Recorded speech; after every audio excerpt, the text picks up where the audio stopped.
Sand audit നടത്തിയ നദികളിൽ നിന്ന് മണൽ വാരാനാണ് തീരദേശ നിയന്ത്രണ അതോറിറ്റി അനുമതി നൽകുക.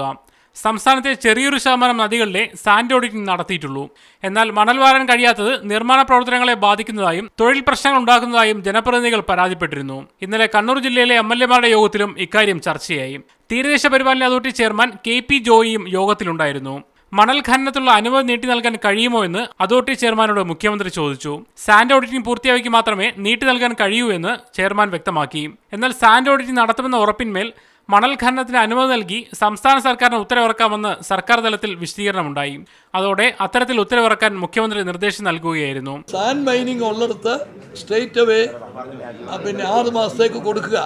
സാൻഡ് മൈൻ നടക്കാത്ത സ്ഥലത്ത് 6 മാസത്തിനകം നടത്തിയിരിക്കണം എന്ന വ്യക്തമായ വ്യവസ്ഥയോടുകൂടി 6 മാസത്തേക്ക് എക്സ്റ്റൻഷൻ പോവുക. അതേസമയം ജലനിരപ്പിന് മുകളിൽ മാത്രമേ ഖനനം നടത്താവൂ എന്നാണ് കേന്ദ്ര വനം പരിസ്ഥിതി മന്ത്രാലയത്തിന്റെ നിർദ്ദേശം. ഇത് ഭാരതപ്പുഴ ഒഴികെ കേരളത്തിലെ മറ്റൊരു നദിയിലും പ്രായോഗികമല്ലെന്ന് യോഗത്തിൽ അഭിപ്രായമുയർന്നു. ഈ നിബന്ധനയിൽ കേരളത്തിന് ഇളവ് നൽകാൻ കേന്ദ്ര വനം പരിസ്ഥിതി മന്ത്രാലയത്തിന് നിവേദനം നൽകാനും യോഗത്തിൽ തീരുമാനമായി. മുഹമ്മദ് അസ്ലം, മീഡിയ 1, തിരുവനന്തപുരം.